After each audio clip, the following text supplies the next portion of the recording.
para a população que veio aqui hoje. Muito obrigado, dona Tereza. O engenheiro cartógrafo, que a gente teve a felicidade de trazer aqui nessa audiência, se colocou desde o primeiro momento à disposição de Florianópolis, de Santa Catarina, da Assembleia Legislativa, o professor Dr. Obed Pereira de Lima, o vereador de Biguaçu, José Braz da Silveira, e o presidente do Conselho Regional de Engenharia, Agronomia de Santa Catarina, o CREA, o Carlos Alberto Quita Xavier, que, em nome dele, eu queria agradecer todas as entidades que estão sendo parceiras dessa comissão presumida de uma linha imaginária, seguindo critérios questionados por diversos especialistas. E, em nome deles, eu saúdo mais uma vez o professor Obed Lima.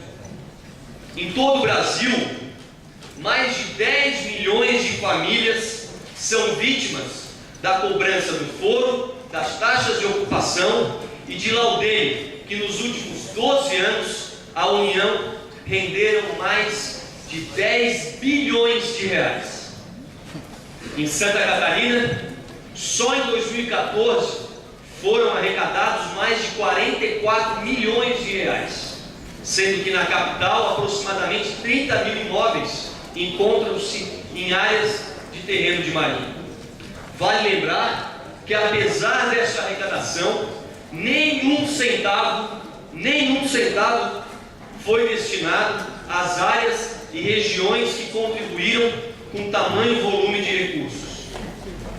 Dito isto, a Comissão de Transportes e Desenvolvimento Urbano do Poder Legislativo da Assembleia Legislativa realiza hoje uma ampla audiência pública com a presença de autoridades, peritos no assunto e maciça participação da sociedade civil organizada. Entre os diversos questionamentos sobre a demarcação, 2 são considerados fundamentais. Em primeiro lugar, a publicidade em relação à metodologia utilizada para a demarcação. Centenas de pessoas que solicitaram o processo administrativo para poder contraditar o procedimento não tiveram o seu pedido atendido. Eu queria frisar aqui que a comunidade do Tariano, do Cidadania, representam muito bem essas pessoas que teriam o direito, pela lei de transparência, a ter esse material disponível pela internet, mas nem indo ao SPU tiveram acesso a essas informações.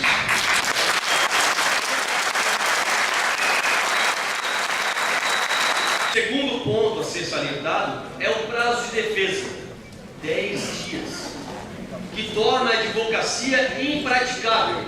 E falo aqui em nome de diversas autoridades do meio jurídico que se fazem presentes aqui, tendo em vista a quantidade de estudos necessários para uma avaliação correta.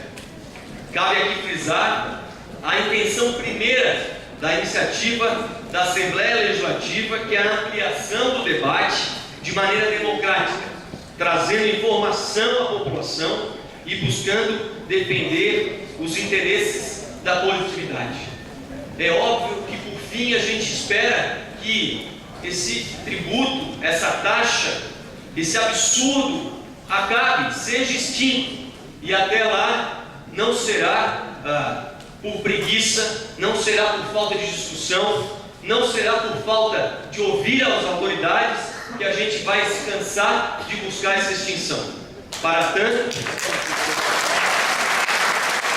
lotado hoje, diferente de partido político, diferente de quem a pessoa votou ou irá votar, está aqui de maneira republicana, democrática, querendo discutir uma situação que é cobrada do cidadão há muito tempo, e esse cidadão não vê de nenhuma maneira a contrapartida para a área de marinha, seja para a cidade, seja para o estado. Aberrações acontecem. Se a gente for ver Itapema, o posto rodoviário federal, da Polícia Rodoviária Federal, está em terreno de marinha. Então, é muito importante que, com todas as autoridades que se fazem presentes, com a população aqui muito bem representada, não só em número, mas em quantidade e diversidade de locais, a gente possa discutir. Esperamos que o levantar desse tema paute outras discussões sobre esta malfadada herança colonial. Muito obrigado. Todos e todas, quero cumprimentar a mesa, a todas as autoridades e colocar o seguinte, que a SPU não tem um foco de arrecadar, a nossa função também é a função social.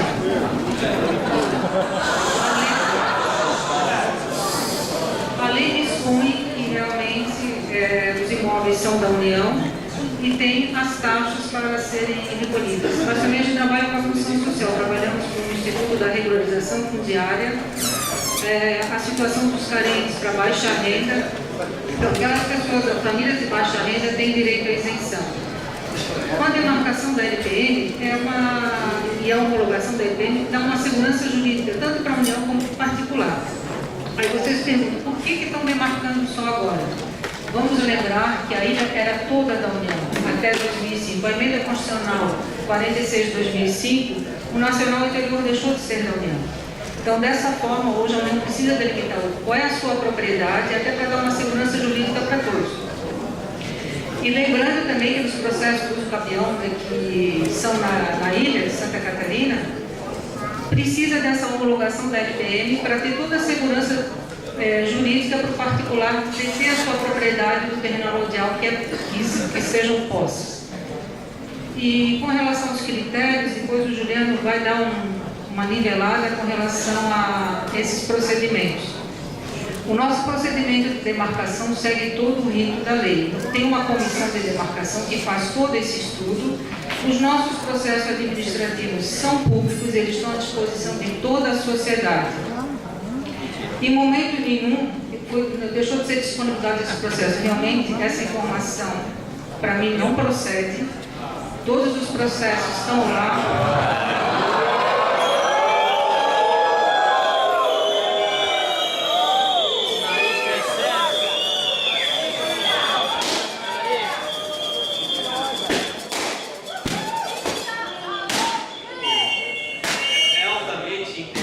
Para entender muito bem a questão de manifestação, mas como se trata de uma audiência pública e a gente contou com a boa vontade tanto da dona Tereza quanto do doutor Juliano, se puder a gente ouvir a explanação do SPU para logo após, no roteiro da audiência, o professor Odpede poder fazer uso da palavra e a gente ter a sequência, a gente respeita as manifestações, mas até para o andamento da audiência poder correr com naturalidade, a gente pede um pouquinho de consideração.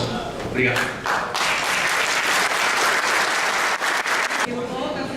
Que todos os nossos processos administrativos eles são públicos, não são sigilosos. O processo de demarcação da LPM está à disposição de qualquer cidadão, ele é público e transparente.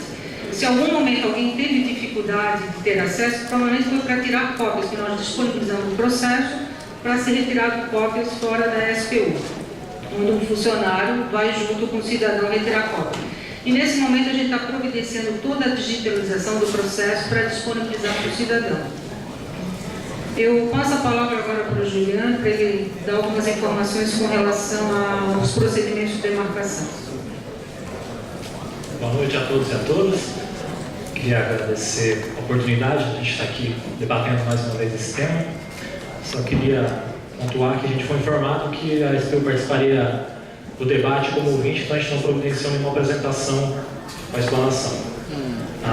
Só para elucidar esses dois pontos que foram levantados, a questão da publicidade do processo não está disponível ainda. Como a superintendente colocou, é um processo, nossos processos são públicos. A dificuldade é que é um processo de 8 volumes, com mais de 2.000 páginas, e para se tirar a cópia é meio complexo, porque tem algumas plantas grandes, alguns mapas grandes. Então, a gente está terminando a digitalização desse processo. Provavelmente até no final dessa semana já vai estar concluído. Então, vai ficar muito mais fácil disponibilizar ele para todo mundo. Mediante solicitação na sede da Superintendência do Patrimônio da União na praça 15 de novembro. Então, alguma dificuldade maior que tenha tido nesse sentido se deve a esse volume de um dos processos ser desse tamanho. E o segundo, que foi levantado, é a questão do prazo de 10 dias para contestação. Esse é um prazo legal, que é estabelecido na lei, o Decreto-Lei 97.1046, mas nada impede de quem precisar de mais prazo para contestar uma solicitação administrativa de dilação de prazo. A gente vai analisar todas as impugnações. Só para situar em que pé que está a demarcação da ilha de Santa Catarina, a gente já tem um trecho que está homologado desde a década de 70, que é justamente o trecho onde confronta com a Meia Légua em quadro, que foi doada para a criação do município, que vai do Armazém Vieira, no Saco dos Limões, sentido norte, até mais ou menos na altura da casa do governador, um pouco antes. Essa linha está homologada desde a década de 70. Então, todo mundo que mora na beira-mar e aqui de Marinha, paga laudêmio, paga foro, paga taxa de ocupação há pelo menos uns 30 anos. Como a Cristina levantou, com a emenda constitucional 46, o interior da ilha deixou de ser propriedade da União. Aí surgiu a necessidade de se demarcar as marinhas, porque lembrando que a emenda atingiu apenas a questão das ilhas, não alterou nada o artigo da Constituição que fala de terreno de marinha. Então surgiu a necessidade de se demarcar esse terreno de marinha. Então em 2005 começou essa discussão, foram nomeadas 3 comissões de demarcação, uma comissão de demarcação que abrange a área do Rio Paulo Bar, Rio do Sertão, na Trindade até o Rio Paulo Bar, no Saco Grande, que é esse documento de shoppings, que se originou desde aquela questão judicial envolvendo os shoppings lá nos 2005, 2006. Essa é uma das comissões. A outra comissão, que começa na ponta do Siqueira, contorna o restante da ilha até chegar no Armazém Vieira, fechando com a linha homologada. Essa que abrange a maioria da ilha de Santa Catarina. Essa comissão foi instituída em 2007, é a portaria 54, o relatório final foi aprovado agora, e agora começa a fase da contestação. E a portaria 55 é uma portaria que faz a ligação entre shoppings e a portaria 54, que é um trecho pequeno que vai da Agronômica até o Rio do Sertão, do Rio Paulo Bar para a Ponta do Siqueira. Em que as 3 comissões estão no mesmo pé. O rito que a SPU obedece é o rito do Decreto-Lei 9760 de 46, ele é disciplinado através da ONJAD 02 de 2001. Basicamente, para cumprir a questão da publicidade, é determinado que a SPU convide os interessados a prestar subsídio para a demarcação.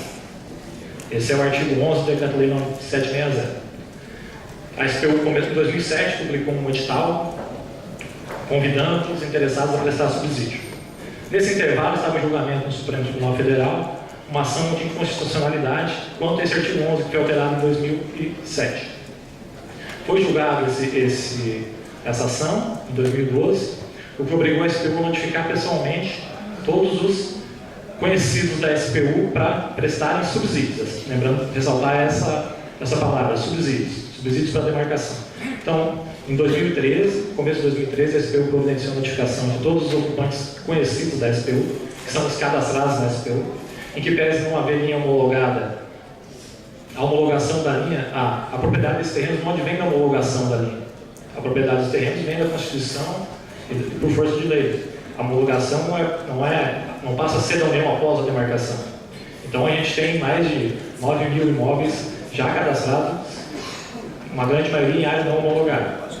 Então esses ocupantes de área não homologada foram notificados a prestar subsídios para a demarcação em 2013, no prazo de 60 dias, prorrogado. Além dessa notificação, foi lançado um edital no Jornal de Grande Circulação com as notificações que voltaram, não foram recebidas por esses ocupantes.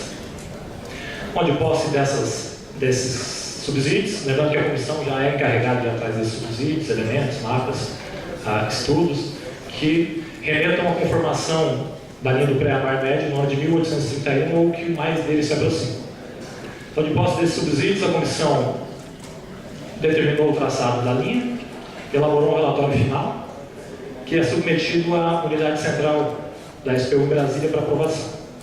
Esse relatório foi aprovado no final de 2014.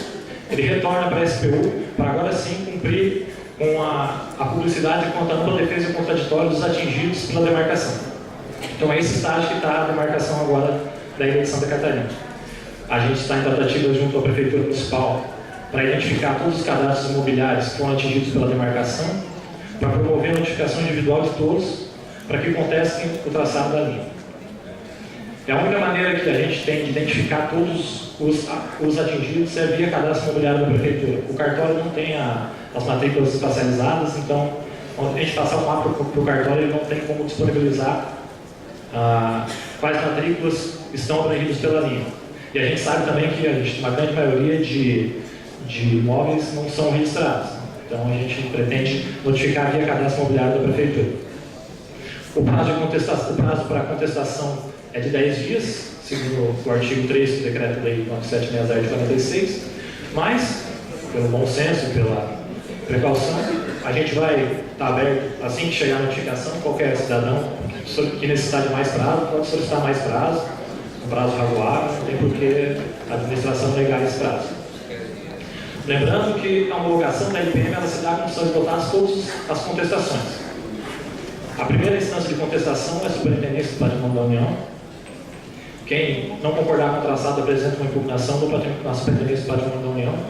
Se a Superintendência do Patrimônio da União acatar essa recomendação, essa impugnação, altera-se o traçado da linha, dá nova publicidade ao ato. Caso não seja acatado, ele sobe automaticamente para a segunda instância, que é a Secretaria do Patrimônio da União em Brasília. E a Secretaria do Patrimônio da União em Brasília, indefinindo essa impugnação, ainda cabe mais uma esfera administrativa, que é um recurso ao Ministro do Planejamento. Só depois de julgar todas as impugnações nessas 3 instâncias administrativas é que a linha é considerada homologada. Então, mais uma vez para frisar, a fase atual das demarcações da ilha de Santa Catarina é essa, de levantar todos os ocupantes atingidos para notificá-los pessoalmente. Lembrando que o artigo 13 também, na sua redação, ele fala que tem que ser por edital, que pode ser feito por edital. Mas por segurança jurídica e por garantia da publicidade do ato, a SPU resolveu fazer pessoalmente para garantir que todo cidadão afetado vai ter a direito à defesa contraditória. Então agora é a hora de, assim que chegar a notificação, é a hora de abrir por contraditório. Lembrando que o artigo 11 era para subsídios. A gente recebeu muito pouco subsídio, porque justamente pela complexidade e não ter muito histórico disso, a gente recebeu dessas 7.000 notificações cerca de 40 subsídios e a grande maioria deles a comissão já tinha buscado.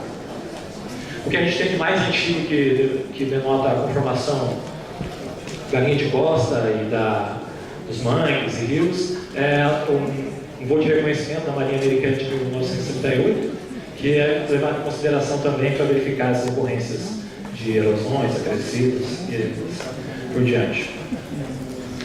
Aí eu acho que seguindo o rito, depois da apresentação dos debates, a gente pode esclarecer mais alguma dúvida que for levantada.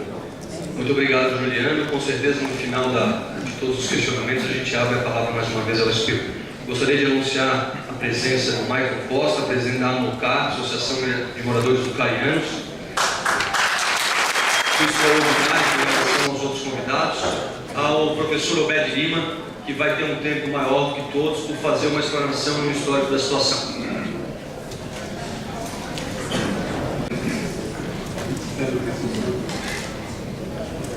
Excelentíssimo senhor deputado estadual João Ani, ao cumprimentar Vossa Excelência, cumprimento as demais autoridades da mesa, autoridades aqui presentes, Poder Legislativo, Poder Judiciário, Poder Executivo, associações de bairros aqui presentes, senhoras e senhores, inicialmente eu quero agradecer ao deputado João Ali o honroso convite de participar desta audiência pública, com a finalidade de esclarecer a todos aqui presentes sobre os critérios praticados nas demarcações de terrenos de Marinha e seus acrescidos. Eu sou engenheiro cartógrafo, mas antes de ser engenheiro cartógrafo, eu sou oficial superior da Marinha, com a especialização de hidrografia e navegação. Trabalho com construções de cartas náuticas. Cartas náuticas são cartas destinadas à navegação marítima. E para se construir cartas náuticas, precisa ter conhecimento em profundidade de marés.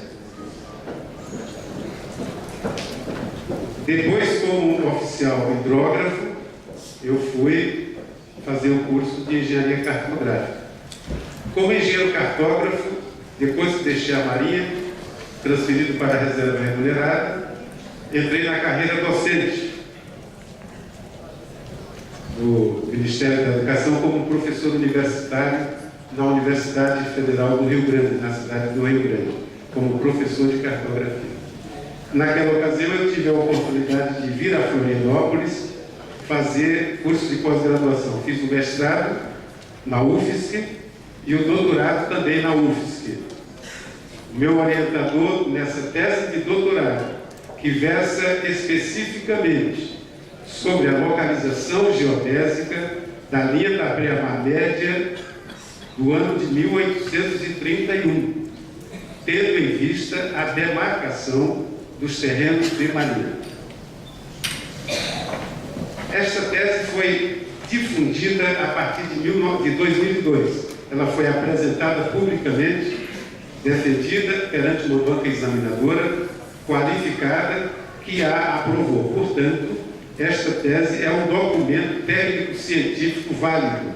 E aqui o que eu falar, estarei falando sobre o conteúdo desta tese e sobre também todo o conhecimento que eu já venho adquirindo desde a defesa desta tese até os dias de hoje, procurando exatamente cada vez mais aprofundar os conhecimentos em face exatamente desta polêmica que existe entre as pessoas proprietárias de terrenos nas margens marítimas e que se veem em determinado momento compelidas a pagarem taxas de ocupação ou de aforamento e mais laudêmios ao governo federal, porque a propriedade territorial sobre a qual está edificada a casa dessas pessoas, destes proprietários, segundo a Secretaria do Patrimônio da União, passou a integrar a faixa territorial de bens da União. Vamos então, eu vou passar diretamente ao tema, que é o problema aqui em Santa Catarina, da demarcação dos terrenos de Marinha, que vem afetando toda a população que tem propriedades nas margens marítimas e que foram afetados por essa demarcação de terrenos de Marinha.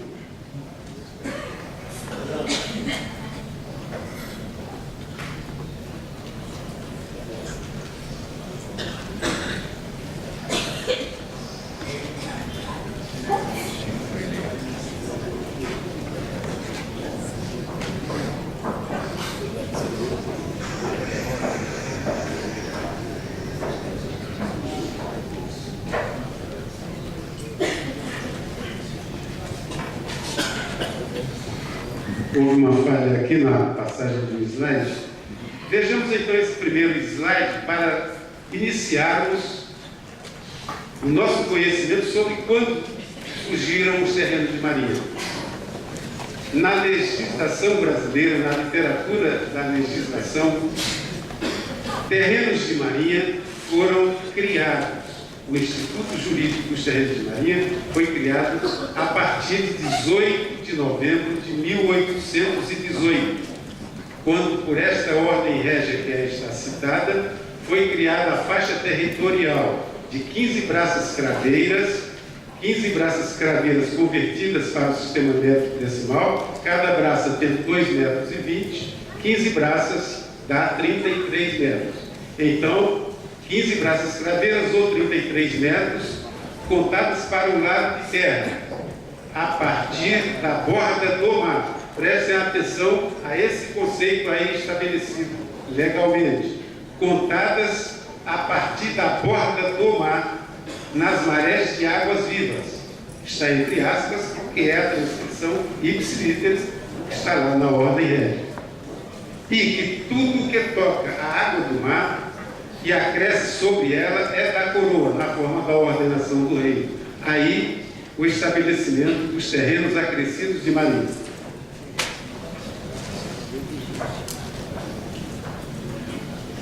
em 14 de 11 de 1832, o artigo 4º das instruções do Ministério da Fazenda Imperial mudou aquele conceito de borda do mar, dizendo que a demarcação dos terrenos de marinha são contados desde o ponto a que chega o pré-mar médio de 1831. Então vejam, houve uma mudança aqui radical em relação a essa linha demarcatória.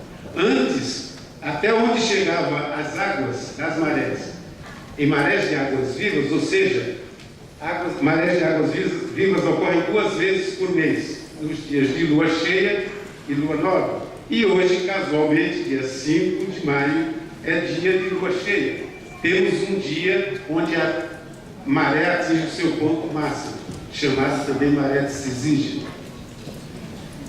Casualmente, nessas épocas, a maré assume tais alturas. Por exemplo, ontem, quando eu desci no aeroporto, visitei o bairro Carianos para me certificar até onde as águas da maré estavam atingindo aquele bairro. E fui informado. Às vezes estão lá no asfalto. Então, o que é que acontece? Nesses momentos, se fosse medida a partir do ponto onde a água já atingiu a sua altura máxima, fosse feita então uma medição de 33 metros para o lado de terra, ali nós teríamos os terrenos de marinha. Isso entre 1818 e 1831. Por isso, nós podíamos afirmar durante este período que terrenos de marinha eram terrenos enxutos. Vejam esse conceito. Terrenos de marinha são terrenos enxutos. Em que pese isso ter ocorrido somente naquele período, de 1818 a 1831, nos dias atuais, a SPU continua insistindo com esse conceito, dizendo que terrenos de marinha são terrenos enxutos. E para eles isto é lei. Por quê? Porque está estabelecido em uma orientação normativa, ON-GEAD 002 de 2001. Então, o que está escrito na orientação normativa, nenhum servidor desse escalão de governo pode deixar de cumprir o que ali está escrito. Então, dentro do escalão da SPU, do mais alto escalão até o mais baixo, todos têm que cumprir o que está escrito naquele documento, naquela orientação normativa. Então, se não cumprir, o que é que vai acontecer? Vai ser punido, né? Pode até perder o emprego. Estou fazendo uma elucubração que pode até não acontecer, é claro. Mas é isso que acontece. Todo servidor público é obrigado a cumprir tudo aquilo que está nas normas que regem as suas atividades. Em 1946, foi estabelecido o Decreto-Lei 9.760, que consagrou o conceito de terrenos de marinha, que prevalece até os dias de hoje. Está lá dito, então, no artigo 1º, incluem-se entre os bens da União os terrenos de marinha e seus acrescidos. Vejam que está dito no item B, os terrenos marginais dos rios navegáveis em territórios federais, se por qualquer título legítimo não pertencerem a particular. Reflitam sobre isto que está aí grifado. Consultem a Constituição brasileira, as constituições dos Estados brasileiros, e reflitam sobre o que está escrito aí. Os terrenos marginais de rios e as ilhas nestes situadas na faixa da fronteira do território nacional e nas zonas onde se faça sentir a influência das marés. As ilhas situadas nos mares territoriais ou não, se por qualquer título legítimo não pertencerem aos estados, aos municípios ou a particulares. Reflitam também sobre isso que aí está. Ali no rodapé, a Constituição Federal de 1988 recepcionou esse conceito de que terrenos de marinha são bens da União. E hoje está previsto no item 7º do artigo 20 da Constituição sacramentado. Os terrenos de Maria são bens da União. Então, não estamos aqui querendo negar que terrenos de Maria não existem. Eles existem. Existem sim, está previsto na Constituição. E temos que respeitar a Constituição. Não podemos negar de forma alguma, nem contestar isto que aí está. Se isto não estiver satisfazendo a grupos, a pessoas, procurem mudar a lei. Mas enquanto vigir, tem que ser cumprido. Mas o que são terrenos de Maria? De acordo com o artigo 2º deste mesmo Decreto-Lei de 1946, estabelece ali o conceito do que é terreno de Maria. São terrenos de Maria em uma profundidade de 33 metros, medidos horizontalmente para a parte de terra, da posição da linha da pré-mar média LPM de 1831.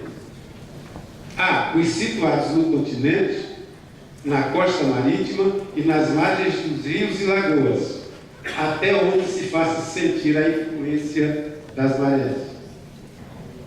B. Os que contornam as ilhas, situados em zonas onde se faz sentir a influência das marés. Parágrafo único.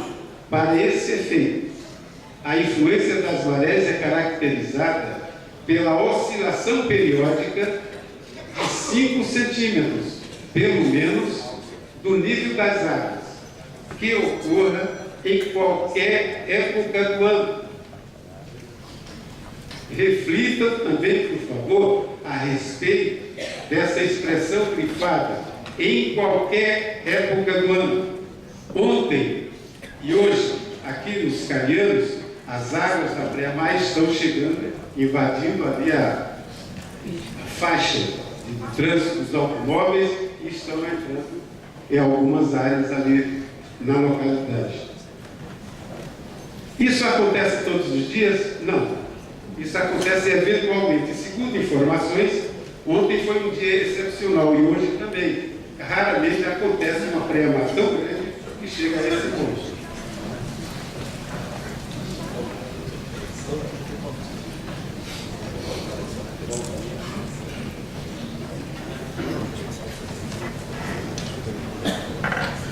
Muito bem. Vejam que eu coloquei em partes chaves ali no artigo 2º e faço aqui uma pergunta a todos os senhores.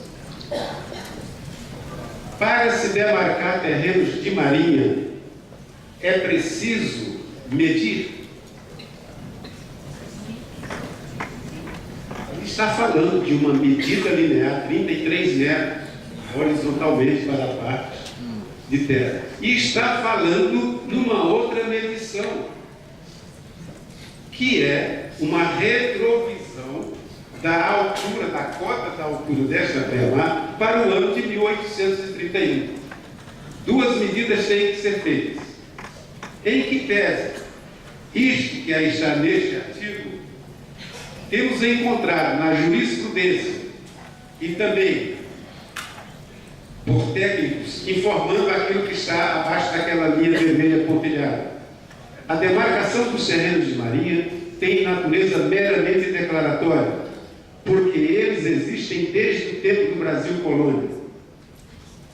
Essa afirmação, esse recurso que foi impetrado pela União em 21 de 3 de 2012, foi julgado pelo ministro Dias Toffoli, que negou provimento a esse agravo instrumental, porque entendeu, aquele ministro, que terrenos de marinha precisam sim, precisam ser medidos. Portanto, dois equívocos tem nessa frase que aí está nessa sentença. Terrenos de marinha existem desde o tempo do Brasil colonial. Isso é verdade? Não. Acho que não. O Brasil colônia terminou com a vinda da coroa portuguesa para o Brasil. Entrou o Brasil reinado. Brasil reinado terminou quando foi declarada a independência do Brasil, em 1822. Entrou o Brasil Império. Portanto, 1818, quando surgiu pela primeira vez na legislação a denominação de terrenos de marinha, era Brasil reinado, já no finalzinho, 1818. 1822, declarada a independência, já era Brasil Império. Portanto, não é desde o tempo do Brasil colônia que existem os terrenos de marinha. É desde o tempo do Brasil reinado. Vamos falar a verdade.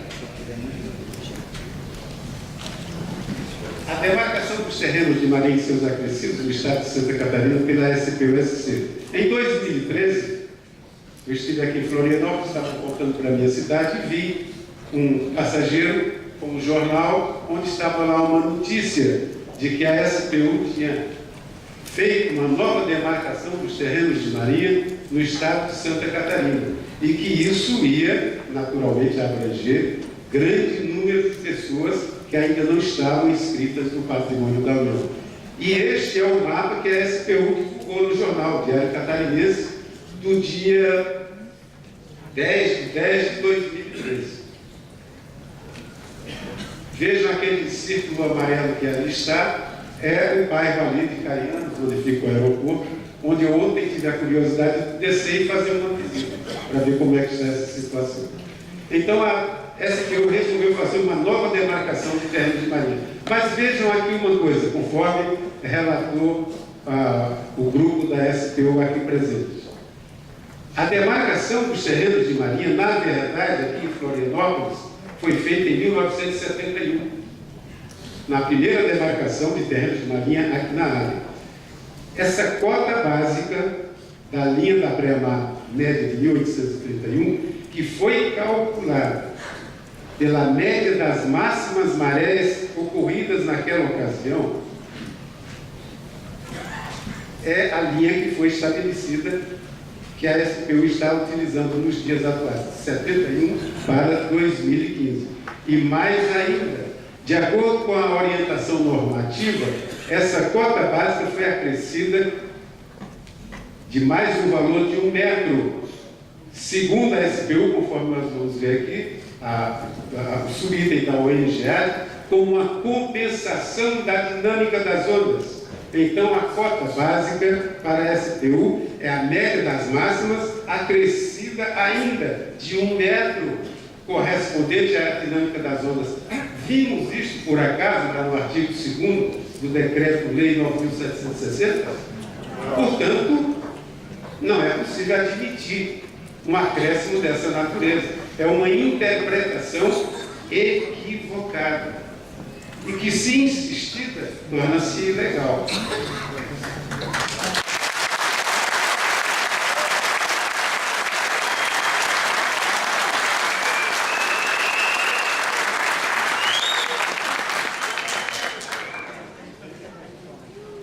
Portanto, eu vou mostrar aqui para todos os senhores uma imagem do satélite Google Earth que eu obtive ali da área do aeroporto do bairro Carianos, uma parte do bairro Carianos, e ali mostra o Rio Tavares. À esquerda nós temos um par de linhas azuis e à direita outro par de linhas azuis. Na verdade, esta linha é uma só, ela é contínua.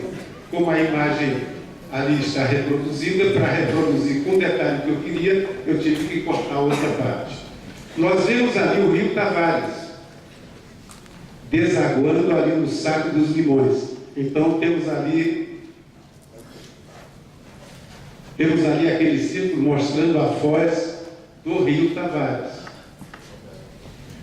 A SPU fez demarcações de terrenos de marinha nessa localidade. Então nós vemos ali aquela seta cor vermelha com um comprimento de 1.150 metros a partir da margem do Rio Tavares. E os 33 metros que está dito lá no artigo 2º do Decreto-Lei, não são 33 metros? Ali estão 1.150 metros. Para o outro lado, do lado direito, 945 metros. E como é que fica todo este miolo que está ali entre essas duas setas? São os chamados terrenos acrescidos de marinha. E como é que a SPU chegou a estas linhas pré-mar média cujas extremidades das setas estão indicando ali 1.157 metros para a esquerda e 945 metros para a direita. Bom, isso é um assunto que depois nós verificaremos, porque se entrarmos na análise agora, esta palestra não vai terminar. Muito bem, vamos agora analisar a orientação normativa, a ONGAD 002/2002, publicada por uma portaria do Ministério do Planejamento, que é o que a SPU considera como lei para exercitar as atividades de demarcação de terrenos marinhos. Vamos ver se ali existe algum equívoco, alguma coisa inaceitável, alguma coisa ilegal. Se tiver, vamos analisar todos nós aqui em conjunto. A verdade, não sou eu que estou dizendo a verdade, que vamos discutir aqui, é a verdade científica. 2 mais 2 são 4. Se alguém disser que não é 4, vai ter que provar que não é 4. Então, aí está uma parte da página dessa ONGAD de 2002, 2001.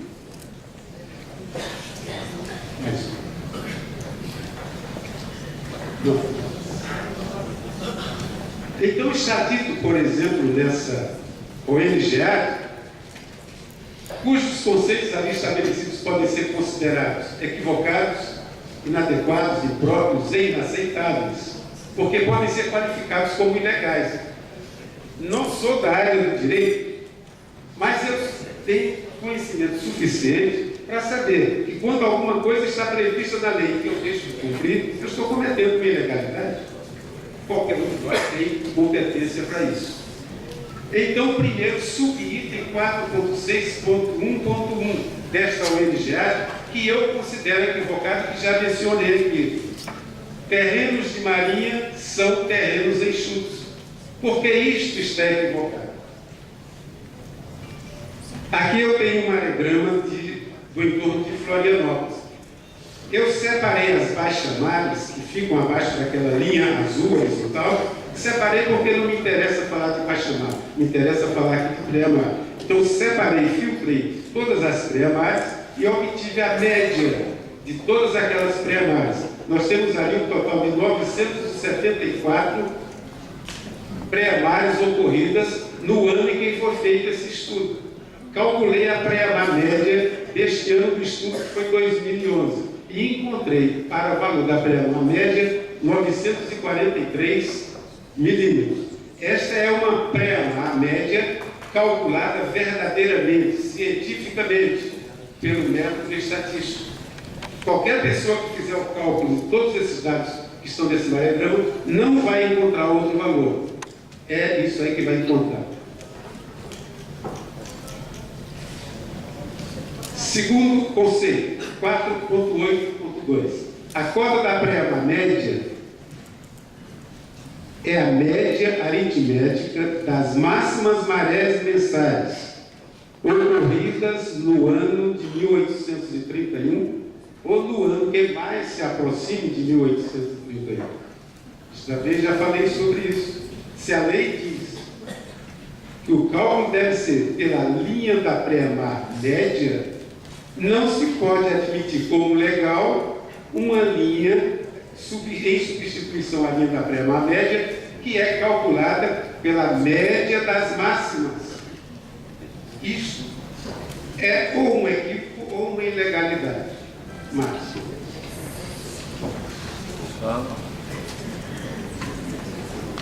Repetindo o nosso marograma azul, nós vemos ali, então, aquela linha vermelha mais grossa, como é que a SPU calcula, não é? Vejam que aqueles picos mais altos ali correspondem a 24 medidas, correspondentes aos 12 meses do ano. Duas luas, uma nova e uma cheia. Em cada mês, durante 12 meses, são 24 pontos máximos.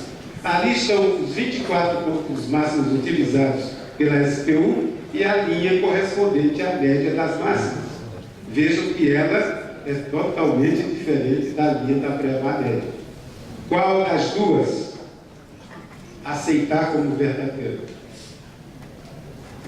Já sabemos até aqui, é a linha que está abaixo.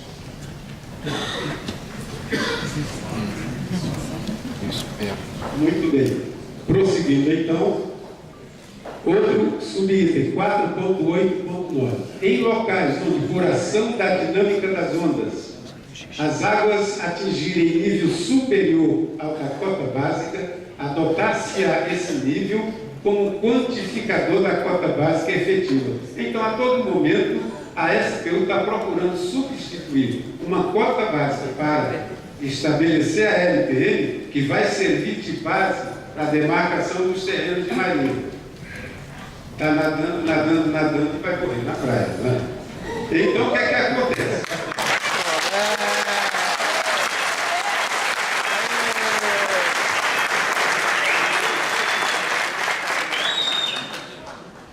Segundo os critérios da SPU, deve ser acrescentado, então, meio metro ou 1 metro acima daquela média das máximas calculadas. Nas demarcações de terrenos de marinha são observadas mais as seguintes irregularidades nos subitens desta mesma ONGA de 02 de 2001. Subitem 4.8.10.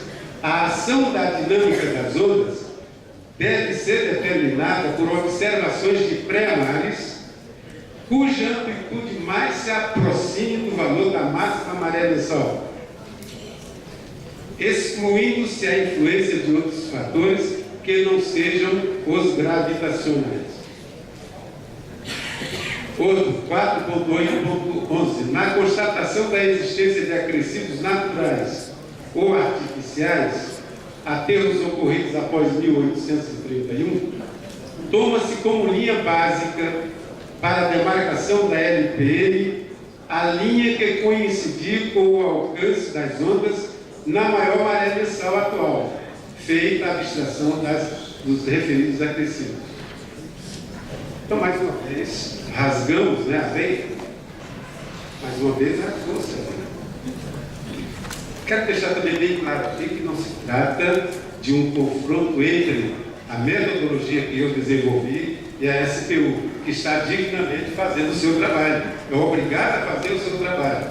Portanto, não é aqui a SPU representada por essas pessoas que devem pagar pelos erros que vêm lá de cima, da administração superior, do órgão central que está lá em Brasília, que aprovou através de uma portaria publicada em Diário Oficial da União esta orientação normativa para que todos cumpram. Quem não cumprir isso que aí está vai ter que ser alcançado por alguma medida punitiva. Então, estes 6 subitens subitens inaceitáveis por caracterizarem interpretações ilegais.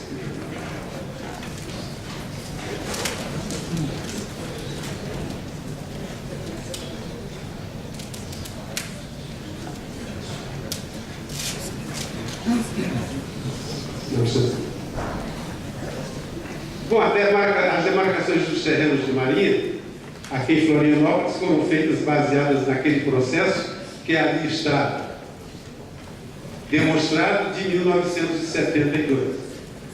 Pode passar.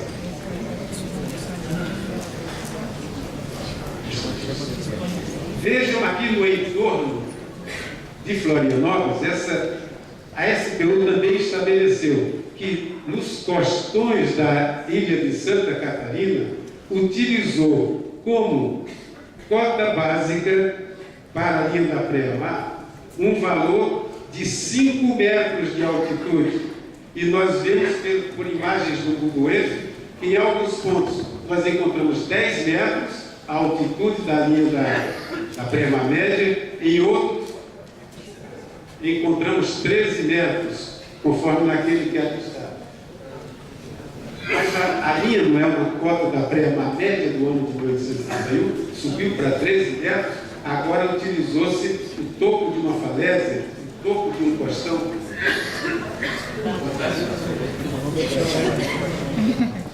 Um ligeiro resumo da metodologia técnico-científica para a demarcação dos terrenos de marinha. Primeiro, a obtenção de dados amostrados de marés. Segundo, determinação de coordenadas geodésicas precisas de pontos de apoio na linha de costa. Processamento dos dados amostrados de maré. Localização geodésica da LPM e da respectiva LTM. considerando a taxa de elevação circular no nível médio local em estudo. E na cartografia, com a representação gráfica em mapas ou cartas cadastrais da localização da LPM e da LLM. Eu faço questão aqui também de mostrar esta foto, que parece ser uma coisa impossível de realizar, apenas com uma finalidade. Hoje, entrando no site, na internet, no site do Notícias do Dia, eu vi lá um comentário de uma pessoa que leu a reportagem e colocou lá dizendo que a metodologia desenvolvida pelo professor Roberto só se aplica na área de São Francisco do Sul, onde ele fez o teste da metodologia. Naturalmente, ele deve desconhecer o procedimento que foi utilizado. Nesta fórmula aí, nós vamos encontrar algumas letras gregas, mas eu quero mostrar uma aqui. Esta letra grega que aqui está é denominada de φ. Ela representa, como todos nós sabemos, a latitude de um lugar. Na geografia, φ é a latitude de um lugar, lambda é a longitude de um lugar. Então, nessa fórmula matemática, ela exprime a altura da maré em qualquer ponto do globo, em qualquer momento, em qualquer instante. Então, a metodologia que foi desenvolvida está calculando com base na latitude do lugar. Latitude de Belém é uma, latitude de Florianópolis é outra, e assim vai. Cada latitude vai encontrar aqui um valor para a altura da maré. A partir dessa fórmula, que mostra a altura da maré num instante qualquer, decomposta através de cálculos avançados, de séries de Fourier, é feita a decomposição e encontradas as constantes harmônicas da maré, ou seja, aqueles elementos definidores do movimento de maré. E é a partir das componentes harmônicas que definem uma maré que nós podemos fazer previsões para o futuro e, no nosso caso, eu estava interessado em ir para trás. Então eu mandei ir lá para 1831. Eu quero a maré do Porto de São Francisco do ano de 1831. E o programa de computador me deu isso aí. Então não é eu que faço nada disso manualmente, é tudo científico. Essa primeira expressão aqui, 3LA3, dividido por 2T3 vezes A. Isso aqui não é nada mais, nada menos do que a aplicação da lei da gravitação universal, onde diz que a matéria atrai a matéria na razão direta das massas e na razão inversa do quadrado das distâncias. Aqui nós temos L representando a Lua, P representando a Terra. O D é distância, o A é massa, massa da Lua e massa da Terra. Então nós temos aqui essa fórmula resolvida, vai nos dar esses elementos. Então isso aqui é válido para toda a costa marítima brasileira. Equivocou-se o companheiro que colocou lá no site, dizendo que isso era válido para a costa do Brasil inteiro. O nível médio do mar, hoje em dia, se constata que não é estático. Ele vem variando e com uma subida constante, contínua e discreta. E no Brasil, na costa do Atlântico Sul, pesquisadores do Instituto Oceanográfico de São Paulo encontraram para valor no Atlântico Sul uma taxa de crescimento secular de 38 centímetros. A cada século, o nível médio do mar sobe 38 centímetros. E a linha da pré-mar, ela sobe junto com o nível médio do mar? Não, porque a lei, o artigo 2º, congelou a linha da pré-mar média ao ano de 1831. Do ano de 1831 até os dias de hoje, o nível médio do mar vem subindo. E nos dias de hoje, praticamente aqui em Florianópolis, o nível médio do mar oficial brasileiro está coincidindo, uma diferença de 2 milímetros apenas, coincidindo então praticamente com a linha da pré-mar média de 1831. Que conclusão podemos tirar disso aí? Se a linha da pré-mar está coincidindo com o nível médio do mar, medindo 33 metros para o lado de terra. A partir daí vai cair onde? Sobre praia. Praia é bem de uso comum do povo. Portanto, terreno de marinha não deixa de existir, ele continua existindo, está na Constituição. O que acontece é que ele perde a sua eficácia como bem dominial, bem dominical da União. Não pode ser concedido, porque ali nada pode ser construído. Aqui está a prova, aquele gráfico anterior. Esse gráfico anterior mostra os cálculos feitos pelo Instituto Oceanográfico de São Paulo. Durante 19 anos em Santos, encontrou-se uma taxa de subida de 37 centímetros por século. Em Cananéia, um pouco mais ao sul, durante 38 anos de observações contínuas, ininterruptas, 38 centímetros por século. Mas isso acontece no Atlântico Sul e no Atlântico Norte, como é que fica? Também os pesquisadores fizeram uma análise semelhante para um porto no Atlântico Norte e encontraram lá uma taxa de subida de 37 centímetros por século. Nada de coincidência, matemática, científica. Não.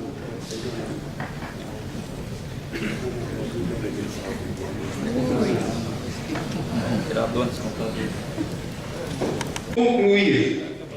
Primeiro, a elevação do nível do Oceano Atlântico, que banha a costa marítima brasileira, é um fato real, concreto e incontestável.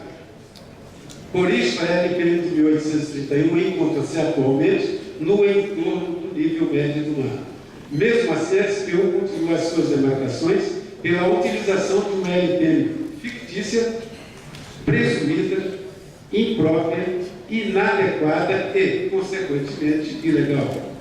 A alternativa que resta é ingressar com uma ação contra a União na Justiça Federal, devidamente instrumentalizada, com um laudo pericial extrajudicial comprovando as ilegalidades cometidas e, naturalmente, as provas técnicas de como deve ser feita a demarcação dos terrenos de marinha.